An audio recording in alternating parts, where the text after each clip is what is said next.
శ్రీకర్ అబ్బాయి అంటే ఇంత మంచి హైట్ ఉంటదా? 6 అడుగులుంటాడా 7 అడుగులిస్తాడా? ఇంత మంచి కలర్ ఉంటదా? ఇంత మంచి హెయిర్ ఉంటదా? అదేంటి నువ్వు ఎప్పుడు అబ్బాయిని చూడలేదా? అంటే నా పక్కన ఉన్నవాడికి ఇవన్నీ ఎప్పుడు లేవు కదా. సరే గాని అమ్మాయి అంటే ఇలా ఎండిపోయిన చేపలాగా ఇంత అసహ్యంగా ఇంత పీలగా ఇలా ఉంటుందా? ఏంటి నువ్వు ఎప్పుడు అమ్మాయిని చూడలేదా? నేను చూసిన అమ్మాయిలందరూ బానే ఉన్నారు, ఫస్ట్ టైం నిన్ను చూసే షాక్ అయ్యా. సర్లే కానీ ఒక సెల్ఫీ తీసుకొని ఇన్స్టాగ్రామ్ లో పెట్టి కింద క్యాపిటల్ ఏమని పెట్టను? హ్యాండ్. వద్దు వద్దు. మన ఇద్దరి పేరు చూడడానికి అమరన్ సినిమాలో పేర్లో ఉంటుంది కదా? కాదు, సమరం సినిమా లాగా ఉంటుంది. నేను లవ్ చేసే కొత్తల్లోని కొంచెం ఓపెన్ గా ఉండు, కొంచెం ఓపెన్ అప్ అవి ఉండని అన్నాను, కానీ మరి ఎంత ఓపెనా? అంటే మన పెళ్లి సంగతి ఏంటి అసలు? ముందు పెళ్లి చేసుకోవాలంటే ఫస్ట్ మా అమ్మ నాన్న కలవాలి. వాళ్ళెందుకు విడిపోయారు? ఏమో తెలియదు, కానీ వాళ్ళు ఏం ఆలోచిస్తున్నారో ఏం చేస్తున్నారో తెలియదు. సడన్ గా విడిపోవడం అంటే మామూలుగా విడిపోలే. వీళ్ళు కలిస్తేనే మన ఇద్దరికి పెళ్లి జరుగుతుంది. ఓకే, నాకు ఫ్రెండ్ ఉన్నాడు, వాడి దగ్గరికి వెళ్తే ఖచ్చితంగా పరిష్కారం దొరుకుతుంది. పదల్దాం. కలిపేస్తాడా? కలిపేస్తాడు, చాలా కలిపాడు ఇప్పటికే. పద. అవునా అన్నా, నేను పద వినోదం రాసుకుంటా ఆదివారం వచ్చే పేపర్లో. 4 అక్షరాలు రామ్ ప్రసాద్. ఓకే.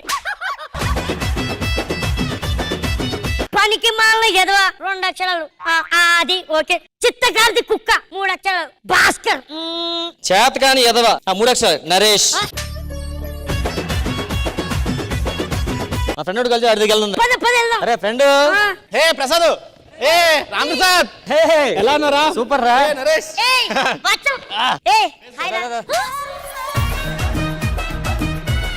ప్రసాద్ తెలుసు కదా? నాకేం తెలియదు, హైవే మనం చూసాగా. అదే మీ ఇద్దరు కార్లు వెళ్తున్నాం కదా హైవే మీద. Okay okay. నరేష్ తెలుసు కదా? మీకు తెలిసిపోయిందా? అంటే ఆ రోజు కార్ ఆగిపోతే నేనే కదా లిఫ్ట్ ఇచ్చింది.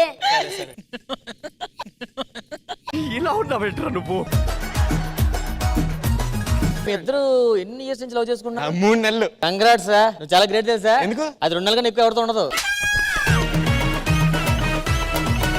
అయినా మీకు బుద్ధి లేదా? ఇంకా మారా? మారిపోయి ఏం చేయాలి ఇప్పుడు? మారిపోతే దీనిలాగా దాన్ని తగులుకోవాలి అంతే. రామ్ ప్రసాద్ ఇవన్నీ కాదు. మా ఇద్దరికి ప్రాబ్లం ఏంటి? ఏం జరిగింది? మేమిద్దరం పెళ్లి చేసుకుందాం అనుకుంటున్నాం. వాళ్ళ అమ్మ నాన్న విడిపోయారంట. వాళ్ళిద్దరిని కలిపితే మా పెళ్లి కలిసిపోతుంది. ఎంతకాలం ఎందుకు విడిపోయారు? చెప్పు. వాళ్ళు ఎందుకు విడిపోయారో వాళ్ళు చెప్తారు. వెళ్దాం పదండి. ఇవన్నీ కాదు ప్రసాద్, తను లేకపోతే నేను ఉండలేను రా. రామ్ ప్రసాద్ తినలేకపోతే నేను కూడా ఉండలేను. నువ్వు ఉంటావే, నువ్వు ఉంటావు. సరే ముందు వాళ్ళ అమ్మ నాన్న పిలుద్దాం ఫస్ట్. పదండి. అమ్మా నాన్న. నాన్న. అమ్మా నాన్న. వర్ష ఏంటమ్మా పిలిచావు? మీ నాన్న వచ్చాడు తెలుసా? అసలు నేను వచ్చేదాన్ని కాదు తెలుసా? వర్ష, అసలు మీ అమ్మని ఎందుకు పిలిచావే? ఇంట్లో పనమని పిలిచి వచ్చేవాడు నేను. ఏం సార్ పనమే బాగుంటావా? చాలా బాగుంటది. కాదండి, మళ్ళీ మీరు కలవాలండి. ఒరే, ఒక్కసారి కలిసినందుకు ఈవిడ పుట్టిందిరా. మళ్ళీ కలిసాను అనుకో నీళ్ళంటో పడతాడు. మీరు ఎందుకు విడిపోయారు? ఒరే చిన్నపిల్లవాడు ఉండు, పక్కన ఆడుకో. కనీసం మీరు చెప్పండి. చిన్న పిల్లోడని చెప్తున్నాను కదా, నీకు అవన్నీ చెప్పలేం. పో. మీరు ఎలాగైనా కలవండి సార్. భూమి ఆకాశం కలుస్తాయా? కలవవు. నీరు నిప్పు కలుస్తుందా? కలవవు. రష్మి సుధీర్ కలుస్తారా? కలుస్తారు అప్పుడప్పుడు సైలెంట్ గా. అవునా? ఎవడో తెలియదులే. కానీ మీ అమ్మ నేను మాత్రం కలవు అంతే. నేను మాత్రం మీ నాన్నతో కలవలేను. మేం కలవం అంతే. ఏదో ఒకటి చెయ్యరా. సరే వెళ్ళరా. మేమిద్దరం కలవడానికి ఆయన ఎందుకు చేస్తాడు? మన గ్యాంగ్ ని పిలుద్దాం. అందరూ వచ్చారు అనుకో, కొంచెం సెట్ చేసి కలుద్దాం. ఓకేనా? హలో గ్యాంగ్, రండిరా. రాంప్రసాద్, అసలు ఎందుకు పిలిచావు ఇక్కడికి? వర్ష వాళ్ళ అమ్మ నాన్న విడిపోయారు. దానివల్ల పిలవడం వల్ల మన శ్రీకర్ సోలో ఉండిపోయాడు. ఇదిగో శ్రీకర్, నీకు ఆకలేస్తే అన్నం పెడతా, అలిసి వస్తే ఆయిల్ పెడతా. మూడొచ్చిందనుకో ఏ మాత్రం ఆలోచించుకో, ఒక్క మిస్ కాల్ ఇవ్వు, నేను చూసుకుంటాను. ఏంటండి అరాచకం? అంతెందుకు, ఇంతకు ముందు రెగ్యులర్ గా రాంప్రసాద్ కాల్ చేసేవాడు. రెగ్యులర్ అయిపోతే నేనే కట్ చేశాను తెలుసా? వచ్చిందండి వయ్యారి. నీకు మ్యాటర్ అర్థం లేదా? ఏంటి? ఇప్పుడు వర్షం కదా, వాళ్ళ అమ్మ నాన్న విడిపోయారు. ఓకే, అంటే ఇప్పుడు వాళ్ళ నాన్న నేను లైన్ లో పెట్టాలా? అది కాదే, వాళ్ళు కలపాలి. దానికి ఎందుకు ఇంత ఆలోచన? వాళ్ళిద్దరు కలిపి ఒక రూమ్ లో వేస్తే వాళ్ళే కలుస్తారు. అందరు నీళ్ళ కలిసిపోరు, అర్థమైందా? హలో, కలుపుకు పోవాలంతే. ఎవరు ఫోన్ చేయబోతు నాకే ఫోన్ చేయరు, మర్చిపోయావా?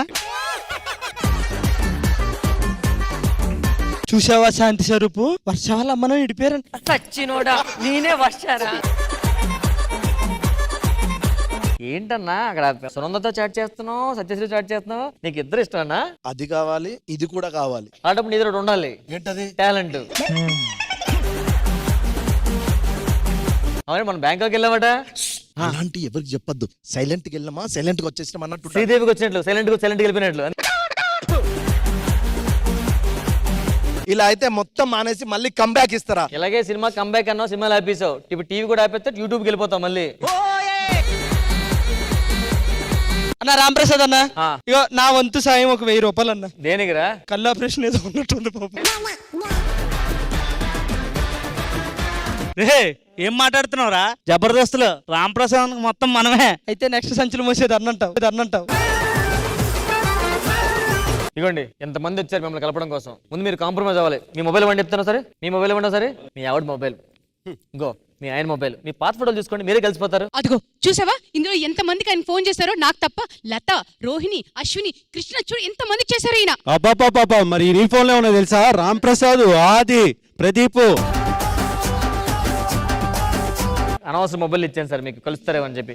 తీసుకోండి. ఇవన్నీ ఇలా కలిసినా లేవు కానీ. అరే నరేష్, అన్నా వీళ్ళిద్దరు కలవట్లేదు. వీళ్ళిద్దరు కలిస్తే అద్దరికి పెళ్ళి అవ్వదు. ఏం చేద్దాం మరి? అన్న శ్రీదేవి డ్రామా కంపెనీ వాళ్ళని పిలిస్తే వాళ్ళు వీళ్ళిద్దరిని కలుపుతారు, పెళ్లి అయిపోద్ది. షూరా? షూర్, ఖచ్చితంగా. ఫోన్ చేయాలి చెప్తా. Hello Sridevi drama company. ఎవరు పిలిచారు మమ్మల్ని? పిలిచింది నేనే. మేడం మీకు తెలుసు కదా మనలో ఇద్దరు విడిపోయారని.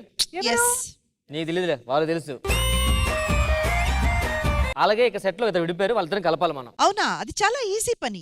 రాజు, ఓయ్ అమ్మ చీర చూడరా ఎంత బాగా కట్టిందో. మరి ఆ శారీ కట్టడానికి 4 గంటలు పట్టింది. అమ్మ చెవిదిద్దులు చూడరా ఎంత బాగున్నాయో. మరి ఆ చెవులు పెట్టడానికి 2 గంటలు పట్టింది. అమ్మ జడ్జిమెంట్ కూడా బాగుంది. మరి గంట పట్టింది.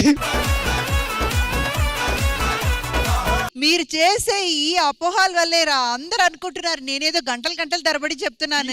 నమ్మినప్పటికి అమ్మా నా గురించి చెప్పండి, మా స్కిట్ గురించి చెప్పండి. జబర్దస్త్ అప్పుడు వచ్చి మేకప్ రూమ్ వాగిట్లో నిలబడ్డావు, గుర్తుందా నీకు? అయిందా? బాగైందా? రామ్ ప్రసాద్ గారు, ఈ గొడవలన్నీ ఎందుకులే గానీ వాళ్ళని పిలవండి, మనం మాట్లాడి సాల్వ్ చేసేద్దాం ప్రాబ్లం. అనిల్ గారు వెళ్ళండి. భావన గారు చెప్పండి మేడం, ఎందుకు పిలిచారు? మీరేదో గొడవలు పడుతున్నారని చెప్పారండి. అసలు గొడవలు ఎందుకండి? ఆలుమగలన్నాక గొడవలు ఉంటాయి, సర్దుకోండి. సర్దుకోవడం ఛాన్స్ లేదు మేడం. ఆవిడతో సర్దుకోవడం ఏంటి? అసలు ఆ బొట్టు చూసారా మేడం ఎలా పెట్టిందో? దిక్కుమాలు బొట్టు. ఇదిగో ఇలా మాట్లాడుతుంటే ఎవరైనా కలిసి ఉంటారండి? మీరిద్దరు కొట్లాడుకోవడం వల్ల పిల్లలు ఎంత బాధితులు అవుతారు, కాస్త ఆలోచించండి. వాళ్ళ కోసమైనా మనం కాంప్రమైజ్ అయిపోవాలి. కాంప్రమైజ్ ప్రసక్తే లేదు మేడం. నేను అయ్యేది లేదండి, అంతే. ఈయనతో కలిసి ఉండలేను, అంతే. ఒక్క నిమిషం. ఏదైనా సరే టచ్ తో సరైపోతుంది. ప్లీజ్ మీ చేతులు ఇవ్వండి. చూసారా మేడం, ఇప్పుడు కూడా నా చెయ్యి కిందే ఉంది మేడం. అవసరం లేదు నాకు. వామ్మో, ఇదిగో అమ్మా. ఏంట్రా ఇది? వామ్మో, ఇది జీలకర్ర. ఇప్పుడు వీళ్ళిద్దరు కలిస్తే వాళ్ళ అమ్మాయి లవర్ ఇద్దరు కలిసిపోతారు, పెళ్లి చేసుకుంటారు అన్నమాట. చూసారండి, మీ వల్ల ఇప్పుడు వాళ్ళు కలవలేకపోతున్నారు. ముందు రండి, ఇలా రండి. మీరేం చేస్తారో తెలియదు. ముందు వీళ్ళిద్దరిని కలిపితే తర్వాత వాళ్ళిద్దరు పెళ్లి అవుద్ది. ఒక్క నిమిషం. మాది ఒక ఎంటర్టైన్మెంట్ కంపెనీ. మేమెందుకు ఈ బతుకు బతుకా బండి మీద ఎక్కుతున్నాము? బతుకుని ఎంత బట్కా బండి చేసావమ్మా, వద్దమ్మా.